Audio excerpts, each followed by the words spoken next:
शाला सुरक्षा योजना के तहत सुरक्षित शनिवार के दूसरे दिन में आप सभी का स्वागत है। आज हम देखेंगे कि अगर स्कूल में रहते हुए अगर भूकंप आ जाए तो भूकंप से हम किस प्रकार से बच सकते हैं।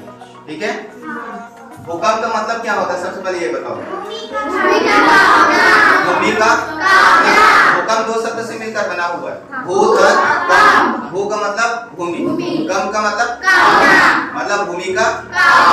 ठीक है, ये होता है भूकंप। भूकंप जो होता है वह अचानक आ सकता है, जमीन कभी भी हिल सकती है और जमीन के हिलने पर ही भूकंप होता है, जिसकी वजह से बहुत ज्यादा जनधन की हानि होती है। अगर हम स्कूल में पढ़ रहे हैं तो हम कैसे बच सकते हैं भूकंप आने से। तो यहाँ मैंने कुछ चीज लिखा है, थोड़ा सा देखो। सबसे पहली बात, अगर भूकंप आ जाती है तो स्कूल की ओर से बजेगी एक घंटी। ठीक है, हम और ड्रिल भी करेंगे। स्कूल से एक घंटी बजेगी, तो घंटी बजने पर हमें जितना जल्दी हो सके बिना भगदड़ किए हुए हमें किसी खुले स्थान पर चले जाना है। ठीक है, खुले स्थान पर जाना है। आपका स्कूल का मैदान है, खेल का मैदान है, वहां पर चले जाना है और ऐसे स्थान पर जाना है जहां पर पेड़ पौधे या किसी प्रकार से भवन या किसी प्रकार से कोई और दीवार वगैरह नहीं। ठीक है, वहां पर जाने के बाद हमें घुटने के बल ऐसे बैठ जाना है। ठीक है, घुटने के बल ऐसे बैठना है। अगर आप ऐसे खड़े रहोगे तो आप क्या हो जाओगे, गिर जाओगे। ठीक है, तो सबसे पहली बात हमें क्या करना है, किसी खुले स्थान पर चले जाना है। दूसरा ये है, अब मान के चलिए कि वहाँ बहुत ज्यादा भीड़ है। ठीक है, बाकी बच्चे भी बहुत तेजी से बाहर निकल रहे हैं, भगदड़ हो रही है, तब हम कैसे बच सकते हैं।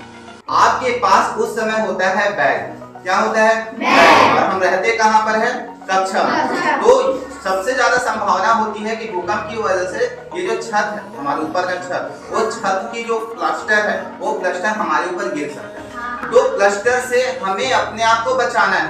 ठीक है, हमें अपने सर को बचाना है। तो सर को बचाने के लिए क्या करेंगे, आपके पास जो बैग होता है, ठीक है, बैग इस प्रकार से जो बैग है, जो भी आप बैग लाए हुए हो, इस बैग को क्या करना है, इस प्रकार से अपने आप को सुरक्षित रख लेना। ठीक है, इससे क्या होगा, प्लास्टर अगर गिरेगा भी, पत्थर का टुकड़ा अगर गिरेगा भी तो कहाँ जाएगा, इस बैग पर, और हमारा सर क्या हो जाएगा, बच जाएगा, सुरक्षित हो जाएगा। ठीक है, हमें अपने सर को बचाना ज्यादा जरूरी है, क्योंकि अगर शरीर के किसी दूसरे हिस्से में अगर लगे तो हमें उतनी ज्यादा परेशानी नहीं होगी, लेकिन अगर सर के ऊपर गिरे तो हमारी मौत भी हो सकती है। लेकिन ऐसी स्थिति आ गई कि हमारे पास बचने के लिए कुछ भी नहीं, तो आपके पास जो टेबल है, उस टेबल के नीचे आप चले जाइए, या बेंच है ना आपके बगल में, यहाँ पर जिसमें आप बैठे हुए हो, डेस्क है ना, तो इसी डेस्क के नीचे आपको चले जाना है।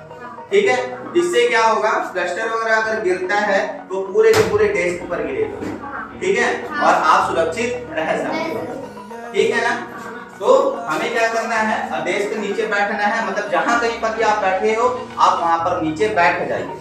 ठीक है, अब उसके बाद क्या है, दीवार के कोनों में अपने आप को सुरक्षित करना है। आप सब जानते हो जब मकान बनता है तो वो नींव पर बनता है, बीम डलती है, बीम और कॉलम्स होते हैं। ठीक है, ज्यादातर कॉलम वाला जगह जो होता है वो सबसे ज्यादा सुरक्षित होता है, क्योंकि पूरा दीवार और पूरा छत का जो बेस है, उसका आधार जो है वह कहाँ पर रहता है, बीम पर और कॉलम पर। तो जितना जल्दी हो सके ये जो दीवार का कोना है, इस दीवार के कोने पर हमें उल्लू होकर बैठ जाना है।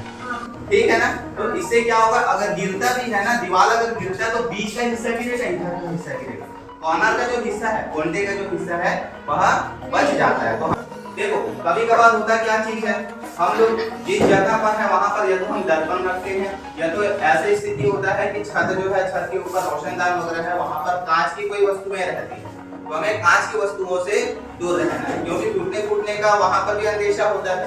कांच का एक भी हिस्सा आपके किसी शरीर को लगे तो आपको ज्यादा नुकसान पहुंचा सकता है।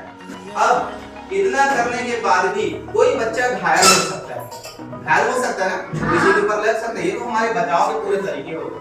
लेकिन इतना करने के बाद भी कोई बच्चा घायल हो सकता है, किसी के ऊपर प्लास्टर गिर सकता है, किसी के ऊपर दीवार गिर सकता है या कुछ और गिर सकता है, तो उन घायलों को हमें तुरंत क्या करना है, सुरक्षित स्थान पर लेके जाना है। सुरक्षित स्थान कौन सा होगा,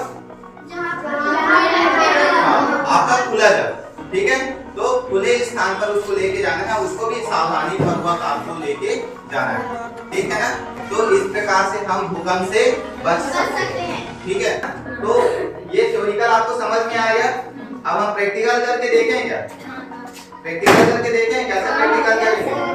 ठीक है, चलो प्रैक्टिकल करते देखते हैं।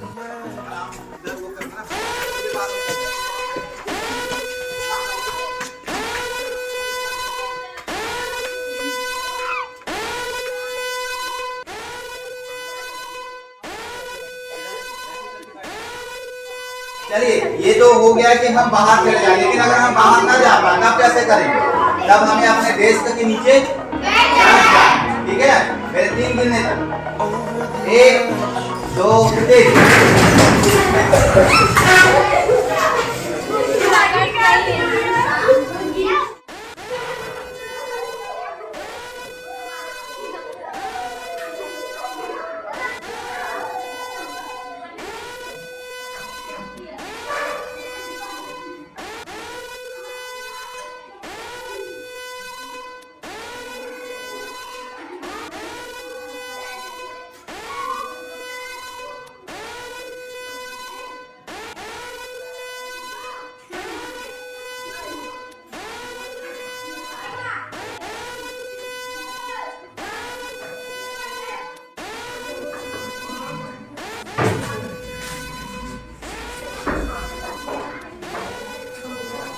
फाइल को लेके जाना है तो सबसे पहले अपने आप को उस लायक बनाना पड़ेगा ताकि हम फाइल को आसानी से ले लें।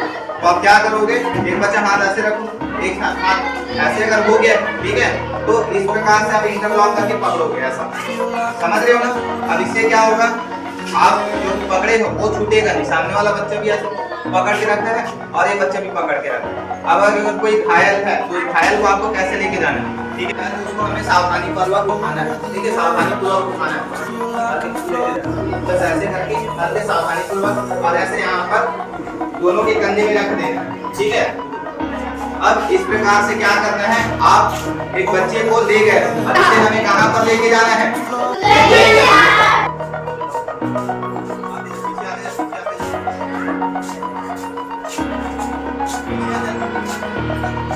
over the edge, feel like I'm floating through the air.